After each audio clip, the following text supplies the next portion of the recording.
जी जी। शुक्र को भी देखेंगे। ठीक है, इसके आगे हम चलते हैं। जैसे आपने बताया नवम और दशम।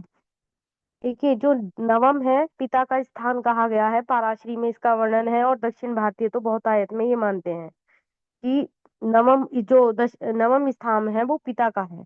तो पिता का होने के कारण वहां कारकत्व सूर्य को भी दिया गया। और गुरु क्योंकि धर्म का कारक है, हमारे पुण्य बल का कारक है, हमारे भाग्य का कारक है। भाई भाग्य हम किसे कहेंगे? उसी को तो कहेंगे जो हम पूर्व में संचित करके आए हैं, अच्छे कर्म। ठीक है, तो वहां गुरु को और सूर्य को दोनों को कारकत्व प्रदान है नवम भाव में। और अब हम चलते हैं दशम भाव की ओर, तो वहां तो बहुत सारे ग्रहों को कारकत्व प्रदान है। और क्योंकि हम आपको पहले ही बता रहे हैं कि हमें आधुनिकता का भी समन्वय करना है, तो उसमें कौन कौन से कारकत्व हो गए? सूर्य को, क्योंकि नवा स्थान, ओ सॉरी दशम स्थान भी सूर्य का है, क्योंकि जब चौथा स्थान माता का है तो सातवां घर ठीक पिता का भी है। तो हमने वहां सूर्य को भी कारकत्व दिया, क्योंकि हम पिता को वहां से वो कर रहे हैं। दूसरा, गुरु को भी दिया गया है, क्योंकि गुरु के बिना तो आजकल कुछ हो ही नहीं सकता। ठीक है। और गुरु के साथ शनि नौकरी का कारक है। ठीक है। और शनि के बाद एक और ग्रह है, सूर्य, गुरु, शनि, बुध को भी कारकत्व दिया गया है।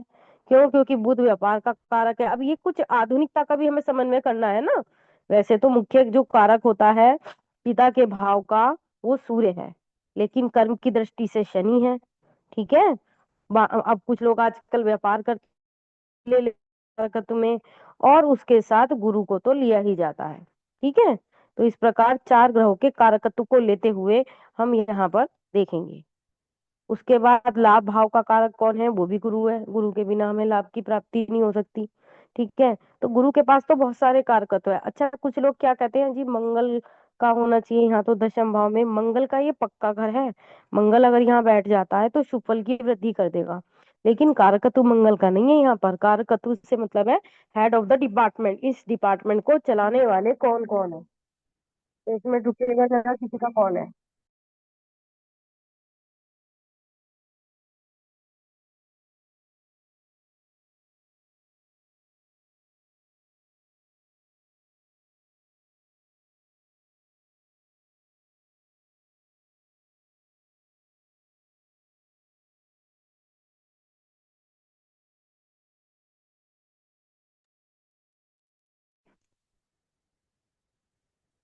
जी, क्या आप मुझे सुन पा रहे हैं?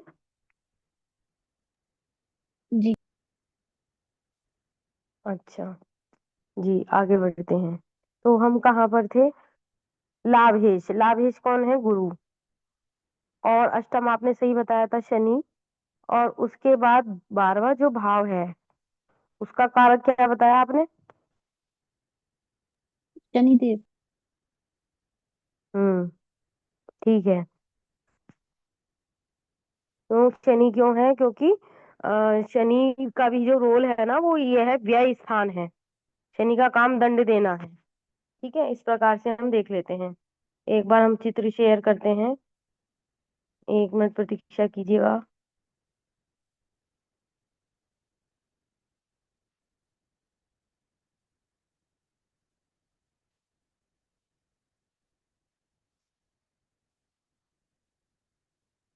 ठीक है। तो हमें कारकतुस का तात्पर्य है कि उस ग्रह के पास वो डिपार्टमेंट है, वो इस भाव को चलाता है। जैसे हमारे द्वादश भाव है, द्वादश भाव यानी प्रत्येक भाव बहुत कुछ बताता है। तो अब उस भाव की घटना कब घटित होगी, ये उस कारक की दशा, अंतर दशा, प्रत्यंतर दशा, और यहाँ तक कि गोचर की स्थिति के आधार पर होगा। जब हम किसी का फलित करेंगे तो हम कैसे देखेंगे? हम लगन को देखेंगे, हम भाव को देखेंगे, भाव के बाद हम क्या देखेंगे? उसकी दशा इत्यादि को भी देखेंगे। हम नवांश में ग्रह की स्थिति को देखेंगे। ठीक है, मानो कोई ग्रह यहाँ पर नीच का या अशुभ अशुभ प्रभाव वाला है, तो नवमांश में वो शुभता लिए हुए, तो यानी बहुत बुरा फल नहीं देगा, अच्छा ही फल देगा ग्रह। उसके बाद हम, जब हम फल कथन की बात करते हैं, तो गोचर में और जो कुंडली में स्थिति बन रही होती है, उससे उसके आधार पर सही उत्तर मिलता है कि हाँ जी ऐसा फल घटित होने वाला है। अब गोचर में तो बन रही है, पर कुंडली में वो स्थिति नहीं है, मतलब मानो किसी के भाग्य में निर्धनता का योग है या धनी होने का योग है, तो अगर कुंडली में यह योग है और उसके बाद गोचर में स्थिति बन रही है, तो वो प्रबलता हो जाती है फल फल की भी प्राप्ति की, चाहे वो शुभता हो या अशुभता। ठीक है।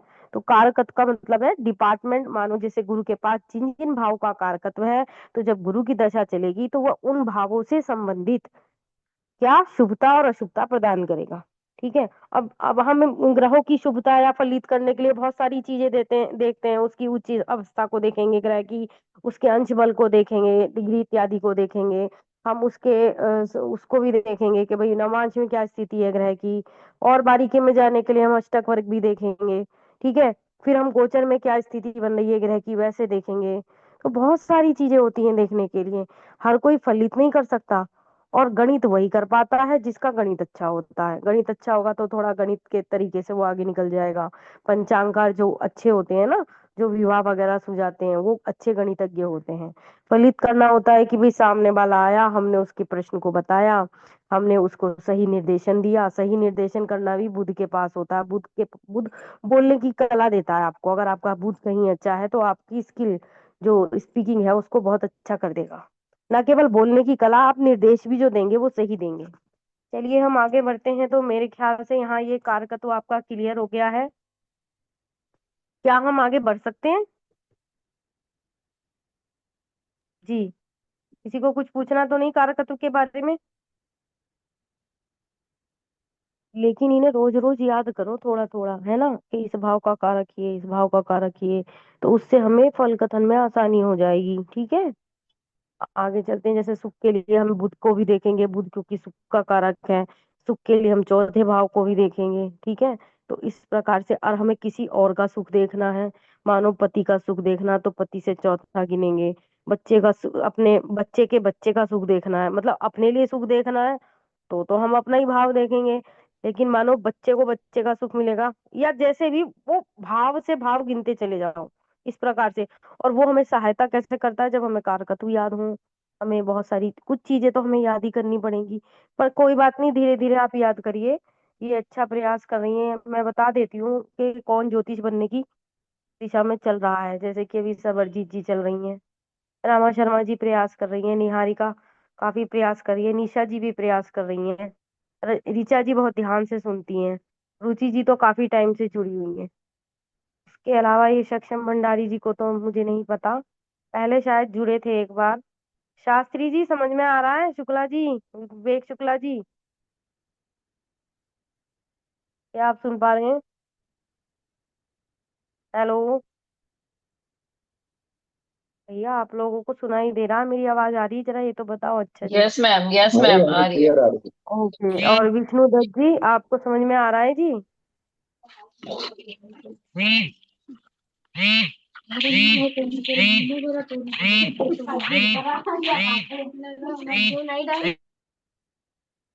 मैं विष्णु दत्त जी से पूछ रही हूँ।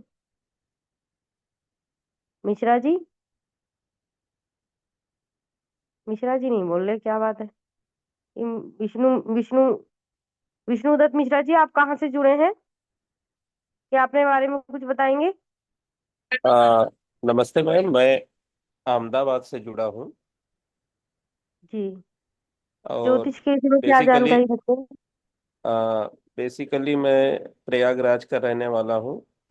तो जी। मेरा विषय कर्मकांड है, लेकिन थोड़ा सा अभी मेरा जो जुड़ाव है वो ज्योतिष की तरफ हो रहा है। तो एक दिन आपकी लिंक उसमें संस्कृतम ग्रुप में, विश्व संस्कृतम पटल पे देखी, तो वहां से मैंने सोचा कि सीखने के लिए आपसे बहुत कुछ मिल सकता है, इसलिए मैंने जुड़ने का प्रयास किया।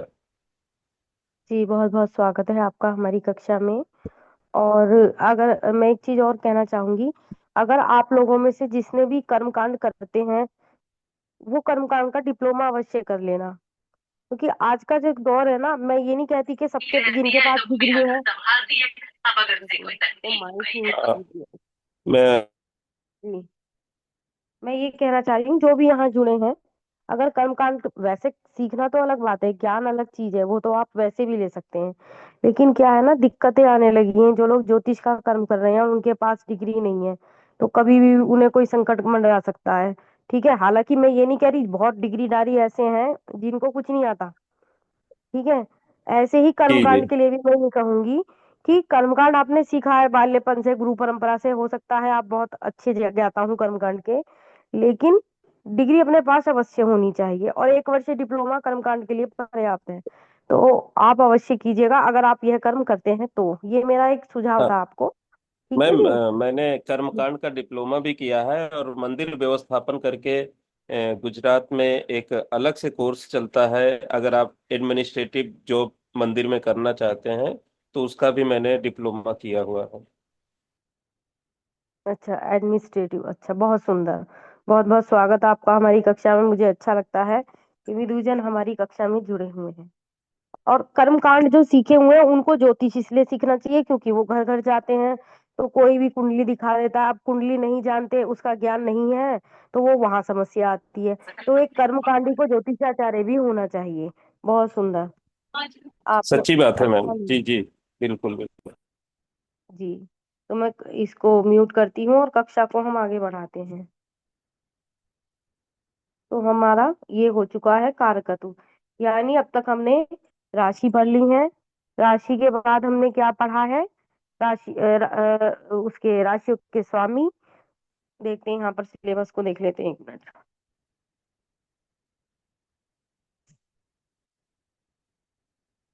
हाँ जी, हमने ज्योतिष शास्त्र का सामान्य परिचय पढ़ा दिया है। जो लोग हमारे पेड ग्रुप में जुड़े हुए हैं उनको रिकॉर्डिंग और उनको साथ में नोट्स भी मिल जाएंगे। ठीक है, कक्षा हमारी केवल इस सप्ताह निशुल्क चलेगी, ये जानकारी मैंने आपको दे दी। 500 रुपये प्रति माह सहयोग राशि रहेगी मंथ की, और उनको नोट्स, रिकॉर्डिंग इत्यादि उपलब्ध होंगे, और किसी भी प्रकार की हेल्प भी। लेकिन एक चीज ध्यान रखिएगा, जो उसमें नहीं है, हमारे पेड ग्रुप में शामिल, यानी जो सहयोग राशि नहीं दे रहे हैं, तो उनको कक्षा नहीं मिल पाएगी। ठीक है, हमने इसको ग्रुप को पेड कर दिया है। और रही बात कि भाई कुछ लोग ऐसे भी है कि भाई 500 रुपये प्रति माह देने के बारे में सोच रहे हैं, तो वो आपकी इच्छा है। आप 1 महीने पढ़े, 2 महीने पढ़े, हमारा कोर्स तो 6 महीने चलेगा। जो 6 महीने जुड़े रहेंगे, हम आगे तक उनको अपनी संस्था का जो है वो करेंगे, मतलब क्या कहते हैं उसको, सदस्यता देंगे। और मैं अपनी संस्था को प्रयास कर रही हूँ कि उसको मानित करा लूं, लेकिन अभी मुझे टाइम लगेगा, उसके लिए मुझे ऑफिस खोलना पड़ेगा। तो मैं आगे चलती हूँ। शास्त्र परिचय पढ़ा चुके हैं, कुंडली के भावों का परिचय करा चुके हैं हम। भाव भाव के बारे में संक्षिप्त परिचय देने के बाद कारकत्व भी हो गया, राशि परिचय हो गया, राशियों का स्वामी हो गया। अच्छा, राशि परिचय को विस्तार में पढ़ेंगे कि वो राशि ऐसी है। अच्छा, जब कभी आता है ना लगन का विचार, तो लगन में जो राशि होती है उससे भी करेंगे।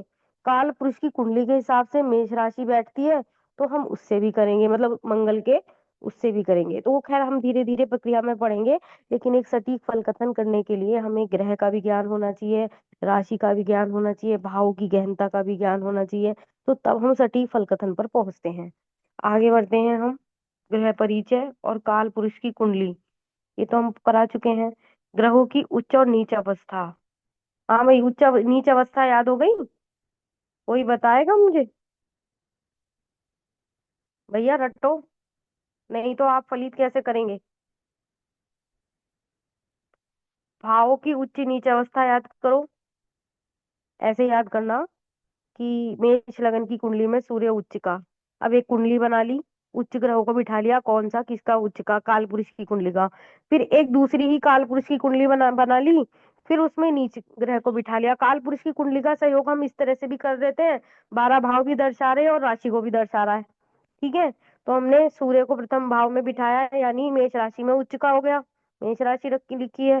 7वें भाव में ठीक नीच का हो गया, शन तुला राशि में। ठीक है, अब जहां पर सूर्य उच्च का है, उससे 7वीं राशि में वह नीच का है।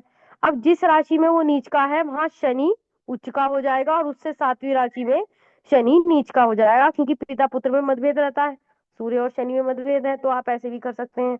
वृषभ में चंद्रमा उच्च का बहुत अच्छा फल देता है। भगवान श्री कृष्ण की कुंडली में उच्च का चंद्रमा था, लगन में बैठा था। ठीक है, ऐसा व्यक्ति अपने शत्रुओं पर भी हावी रहता है, जैसे भगवान श्री कृष्ण ने बहुत सारे शत्रुओं का वध किया है। ठीक है, मतलब राक्षसों का वध किया है। और वैसे भी बहुत सम्मोहन प्रकार का आकर्षण होता है, नेत्र बड़े सुंदर होते हैं, विभिन्न प्रकार की कलाओं में युक्त होता है ऐसा व्यक्ति जिसका उच्च का चंद्रमा हो। ठीक है, और राहु उच्च का होता है वृषभ में और कुछ विद्वानों के हिसाब से मिथुन में। ठीक है, ये ध्यान रखना, उच्च का फल देता है यहाँ पर राहु। अब शुभ स्थिति में हो, यानी सूर्य के साथ बैठ गया तो ग्रहण दोष बना देगा, और अकेला बैठा है तो उच्च का फल भाव के हिसाब से, स्थिति के हिसाब से देगा। ठीक है, अब ये डिपेंड करता है किसकी कुंडली में कौन सी राशि किस भाव में बैठ रही है। ठीक है, वो उस हिसाब से फल देगा। उसके बाद क्योंकि राहु ग्रह वक्री होते हैं, राहु और केतु वक्री होते हैं, तो एक भाव पीछे का फल भी देते हैं। फॉर एग्जाम्पल मानो राहु यहीं बैठा है, तो ये एक भाव पीछे का फल भी देगा, यानी द्वितीय भाव का भी फल देगा। तो इस प्रकार से ये उच्च का फल दोनों भावों में देगा, क्योंकि राहु और केतु तो सदैव वक्री होते हैं। क्या आपको समझ में आ रहा है? यानी यह राहु द्वितीय भाव का भी और तृतीय भाव का भी दोनों का समान फल देने में सक्षम है। क्या आपको समझ आ गया? ये आ रहा है समझ जी। में। आ रहा है समझ। एक प्रश्न था यहाँ पे। हाँ जी, बोलो जी। कुछ लोग यहाँ पे अंश डिग्री ऐसा कुछ बताते हैं, वो क्या होता है? कि इतने राशि इतने अंश में ये उच्च का होता है, इतने राशि इतने अंश में नीच हाँ, का होता उनकी है। जो है ना, उनकी अंशावस्थाएं हैं कि कितने पे वो उच्च का होगा, कितने पे नीच का होगा, कितने पे अस्त होगा। तो वो अवस्थाएं तो हमें फिर वो डीप में जाना पड़ेगा। अभी तो इन लोगों को उच्च और नीच अवस्था ही याद नहीं है, पहले तो ये याद करो ना। वो तो बाकायदा याद करने की चीज है कि इतने अंश का है तो ये जो है नी इतना प्रभावी नहीं रहेगा। ठीक है ना? और वैसे भी जब जी हम जी। उच्च के ग्रह की बात कर रहे हैं ना, तो वो उच्च का ही है, वो फल देके जाएगा निश्चित ही। हाँ, लेकिन जैसे 15 डिग्री का है, 9 डिग्री का है, 0 डिग्री का है, तो उस हिसाब से डिग्री वाइज उसका फल होता है। ठीक है, पर वो हमें वो तो हमें आगे याद करना पड़ेगा कि कितने अंश पर वो उच्च का जाएगा, कितने अंश पर वो नीच का जाएगा, इत्यादि इत्यादि।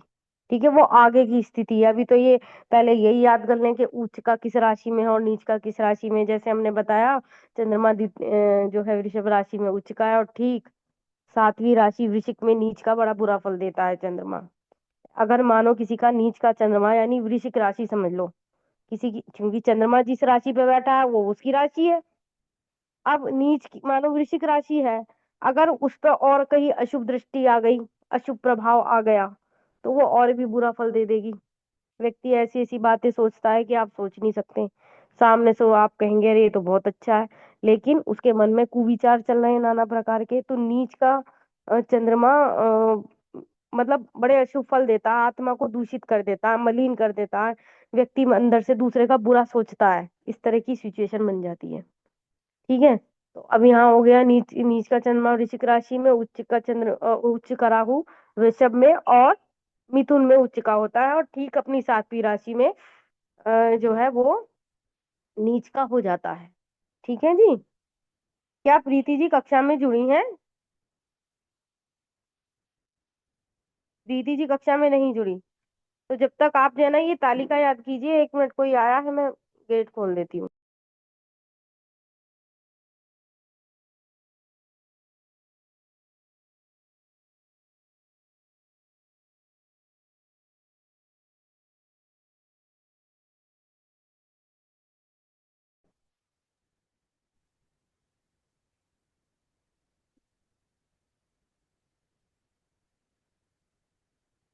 जी मैम। आवाज नहीं आ रही जी? हाँ, सुनाइए जी। मैम पहले भाव में सूर्य उच्च के होते हैं, तो उसके अरे नहीं, सामने की राशि सब। भाव नहीं बोलना है, राशि बोलनी है, राशि मेष राशि में उच्च का। मेष राशि। जी जी जी जी। सूर्यदेव मेष राशि में उच्च के होते हैं। शनिदेव तुला राशि में नीच के होते हैं। वेरी वृषभ गुड। राशि में चंद्रमा उच्च के होते हैं। और 1 मिनट, वृश्चिक राशि में चंद्रमा। गड़बड़ कर दी आपने।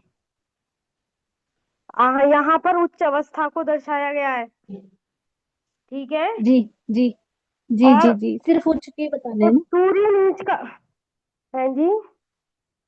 यहाँ सिर्फ सिर्फ उच्च के ग्रहों की बताने हैं ना मैम। उच्च ठीक। अवस्था को दर्शाया गया है। ठीक। तो उच्च अवस्था को याद ठीक है। करते हैं, उसकी सातवीं राशि को आप कह रहे हैं ठीक। कि वो नीच की है। ठीक। जैसे सूर्य की सातवीं जी नीच जी की जी कौन सी जी होगी? तुला। तुला तुला जी में जी शनि जी उच्च जी। का है। ठीक। ठीक है जी। ठीक। चलिए, ठीक कोई है जी। बात नहीं, ठीक है। अभी यहाँ कंफ्यूजन क्रिएट हो रहा है। लेकिन आपको क्या करना है, ठीक जैसे है। ये उसी की वो बना रखी है ना, ऐसी नीच की भी बना लो, तो आपको याद नीच होता की भी रहेगा। बनानी है, ठीक। जी अर्क में मैम। गुरु उच्च का है, मकर में नीच का हो जाएगा। हालांकि यहाँ दे नहीं रखा है, यहाँ सिर्फ उच्च अवस्था को दर्शाया गया है, पर ठीक 7वीं राशि मकर में वो नीच का हो गया। अब मकर राशि कौन सी होती है? 10 नंबर राशि। ठीक है। फिर जी मैम। उसके बाद उसको छोड़ दो, सिंह राशि को। उसके बाद बुध कन्या राशि में उच्च का फल देता है। ठीक है। अब इसको हम कैसे याद करेंगे? बुध किस में उच्च का है? बुध अपनी ही दूसरी राशि में उच्च का है। यानी एक तो मिथुन राशि आ गई पहली, उसमें वो उच्च का नहीं है, वो तो हाँ अगर वहां बैठेगा तो वो स्वग्रही कहलाएगा। लेकिन अपनी दूसरी राशि यानी कन्या राशि में बुध उच्च का है, और ठीक 7वीं राशि में बुध नीच का मीन में हो जाएगा जाकर के। ठीक है, ऐसे याद करो। तुला में शनि उच्च का है, और ठीक 7वीं राशि मेष में शनि नीच का हो जाएगा। ठीक है। और केतु वृश्चिक कुछ विद्वानों के हिसाब से, और कुछ विद्वानों के हिसाब से धनु राशि में उच्च का होता है। लेकिन धनु राशि में ये अच्छा फल देता है, क्योंकि धनु राशि मतलब मेरे हिसाब से अगर मैं देखूं तो धनु राशि गुरु की है, और केतु की शुभता रहती है यहाँ पर, इतना अशुभ फल नहीं देगा। उच्च का बैठा है, बेशक किसी भी भाव में बैठा हो, लेकिन बृहस्पति की राशि है और बृहस्पति का चेला है केतु। तो अपने गुरु को मतलब अगर आप अपने गुरु को सही रखेंगे, ज्ञान को सही रखेंगे, ज्ञान को बांटेंगे, धर्म का कार्य करेंगे, तो केतु यहाँ शुभ फल देगा, क्योंकि धर्म का जो कारक है वो गुरु के साथ केतु भी है। धर्म के लिए केतु को देखते हैं। ठीक है, केतु और गुरु को। तो यहाँ पर वो उच्च का फल देता है। और अगर वो इसी भाव में बैठ जाए भाई, यानी धर्म के भाव में, तो फल का कहना ही क्या। या फिर मोक्ष भाव में बैठ जाए तो फल का कहना ही क्या। और वैसे किसी भी भाव में ये शुभता लिए हुए होगा, व्यक्ति को धर्म से जोड़ देगा। ठीक है। अब 10वें घर में उच्च का क्या है? सॉरी, 10वें घर नहीं, 10वीं राशि यानी मकर राशि में मंगल उच्च का होता है, और कर्क में जाकर वो नीच का हो जाएगा। ठीक है। फिर 11वीं राशि को छोड़ दो, कुंभ को, क्योंकि कुंभ में और सिंह में कोई उच्च नीच का नहीं होता। आ जाओ अब आप इसमें, मीन राशि में शुक्र उच्च का होता है, और ठीक अपने से 7वीं राशि में यानी कन्या में वो नीच का हो जाएगा। ठीक है। इस प्रकार से आप ये तालिका बना लो उच्च की, मतलब एक कुंडली बना लो जिसमें हम उच्च अवस्था को दर्शाएं। फिर ऐसी ही एक और कुंडली बना लो, कुंडली लाल पेन से बनाना, और उसमें ग्रहों की नीच अवस्था को दर्शा दो, तो हमें उच्च और नीच अवस्था ज्ञात हो जाएगी। पता फलित में ये चीजें बड़ी काम आती हैं। अब जैसे मैं बताऊं, कुछ विद्वान मानते हैं कि वृषभ में भी उच्च का होता है वो फल देगा। वैसे भी वो वक्री है, तो वृषभ में अगर जो कुछ विद्वान मानते हैं तो होगा ही, जब वो मानते हैं तो। लेकिन अगर हम देखें कि तीसरे अपने से पीछे, क्योंकि वक्री है तो अपने से पीछे घर का भी वो फल देगा।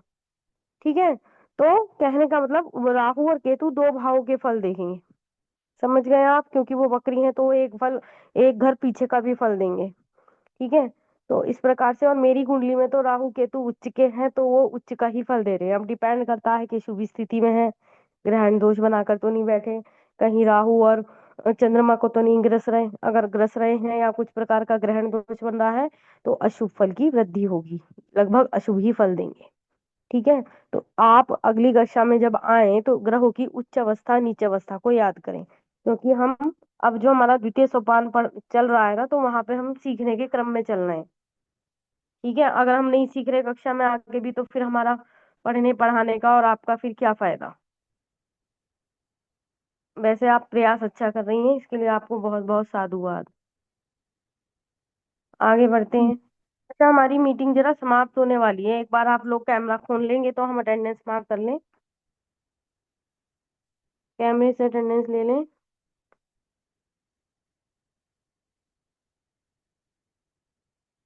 सबरजीत जी, आप कहाँ से जुड़े? मेरठ से ही हो आप?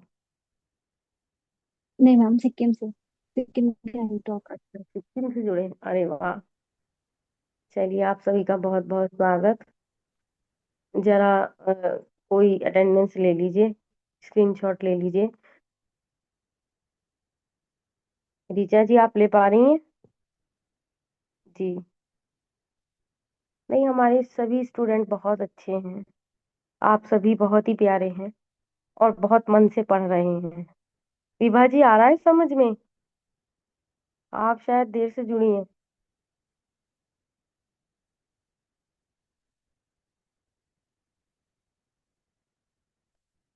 चलिए जी। मैम आपका माइक बंद है, आपका माइक बंद है। यस, जी। हाँ समझ में आ रहा है। और आप बहुत ही अच्छा पढ़ाती हैं, लेकिन फास्ट बहुत पढ़ाती हैं। और मुझे तो अच्छा लगता है जुड़ना। थोड़ा अभी 9 से 10 का थोड़ा मेरा शेड्यूल थोड़ा बिजी रह रहा है, तो इसलिए मैं लेट हो जाती हूँ। But I really like your teaching, but you are very fast, that is true. चलिए, और किसी को भी फास्ट लगता है जरा बताना भाई, मैं ये जानना चाहती हूँ। किसको फास्ट लगता है, और भी तो कोई बताए। विभा जी को तो बहुत फास्ट लगता है। मैम नमस्ते। जी नमस्ते जी, बोलो जी। Ma'am hello. हाँ जी, मैं सुन रही हूँ। मैं ये अभी आपने बताया अभी कि वो जो लिखना है वो लाल पेन से लिखना है, तो अगर जैसे नीले से या और किसी कलर से लिखें तो कोई दिक्कत है क्या? नहीं, दिक्कत कुछ नहीं है, पर जैसे आपने देखा होगा ना, जन्म पत्रिका भी जो पहले बनती थी रेड पेन से ही बनती थी, तो उसको शुभ माना गया है। यहाँ पर आपको देखे, आप खुद ही देखें, यहाँ पर जो बनी हुई थी पत्रिका वो कितनी अच्छी लग रही थी। वो और कुछ नहीं, वो आपका अपना मेथड है, आप कैसे कर रहे हैं काम, कोई दिक्कत नहीं है। ठीक है मैम, ठीक है। सही पढ़ा रही हैं मैम, आप बहुत अच्छा पढ़ा रही हैं। एक्चुअली हमने गुरुजनों को देखा है ना, वो लोग रेड पेन से ही बनाते थे चार्ट। लेकिन जरूरी नहीं है, डिपेंड करता है, वो आपकी इच्छा है, आप कैसे करना चाहें। जी, मतलब सबको समझ में आ रहा है, किसी को पास नहीं लग रहा, केवल विभा जी के अलावा, है ना? कोई बोल ही नहीं रहा। अच्छा विभा जी, एक्चुअली क्या है ना, आपको क्यों लग रहा है मैं बता देती हूँ। वो इसलिए लग रहा है आपको क्योंकि आपका पहले का बेसिक ज्ञान जीरो है। थोड़ा बहुत कहीं सुना नहीं, पढ़ा नहीं, आप मेरे पढ़ाने के मेथड से या कुछ कोई होता है ना, कई बार हम खुद ही इस विद्या से जुड़ते जा रहे हैं, कोई प्रॉब्लम चल रही है लाइफ में, या कुछ हमारा अध्यात्म क्रिएट हो रहा है, घटित हो रहा है, तो हम जुड़ गए इस विद्या से कि ये इनके इन प्रकार है ना, आपको अट्रैक्शन, पढ़ाने का तरीका अच्छा लगा तो आप जुड़ गई। पर आपका पीछे का ज्ञान, मतलब पूर्व ज्ञान जो है वो लगभग जीरो है, इस कारण आपको थोड़ा सा लग रहा है मुझे पढ़ाने में कोई दिक्कत नहीं, मैं तो आराम से भी पढ़ा दूंगी। लेकिन दिक्कत क्या है कि फिर ऐसे हमारा सिलेबस नहीं हो पाएगा।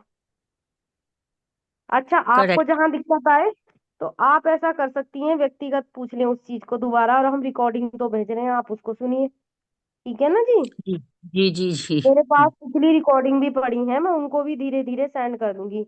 दरअसल वो अभी बहुत व्यस्त चल रही थी बीच में, तो इस वजह से थोड़ा सा दिक्कत आ रही है। जिस दिन फ्री होंगी आपको सब कुछ ग्रुप पर भेजूंगी। अभी मैं सोच रही थी कि ये वीक कर लेते हैं, उसके बाद आपको मैं भेजना शुरू करूंगी, क्योंकि फिर तो हम उसी पर अपने जो पेड समूह है उसी पर ही वो भेजेंगे। ठीक है जी। चलें जी, आगे बढ़े। ऐसे 2 मिनट शेष रह गए हैं, और हम देखते हैं हमारा अगला टॉपिक है क्या। मैं पुनः स्क्रीन शेयर करती हूँ। है तो 1 ही मिनट शेष। अब 1 मिनट में मैं क्या पढ़ाऊँ, पर फिर भी मैं देख लेती हूँ अगला टॉपिक हमारा क्या रहेगा। ठीक है ना? तो हम इसको म्यूट किए और हम अपना नेक्स्ट टॉपिक देखते हैं क्या रहेगा। तो हमने आज की चर्चा में कारकत्व को ले लिया, उच्च नीच अवस्था को ले लिया। उसके बाद काल पुरुष की कुंडली हम बताते ही रहते हैं। ठीक है। अब हम क्या करेंगे, ग्रहों की दृष्टियों को लेते हुए बाल आदि अवस्थाएं और नक्षत्र परिचय की तरफ पहुंचेंगे। इस क्रम से चलने में क्या है ना, हम स्टेप बाय स्टेप चल रहे हैं। वैसे मेरे पास पराशरी की बुक है, फिर हम डायरेक्ट वहां पर आ जाएंगे। ठीक है, तो आपको किसी तरह की कोई दिक्कत नहीं होगी। जितना हमको आता है उतना हम आपको सिखा देंगे। फिलहाल हम उच्च और नीच अवस्था को दर्शा देते हैं, जब तक हमारी क्लास चल रही है। तो यहाँ देखते हैं हमको मिल जाए तो।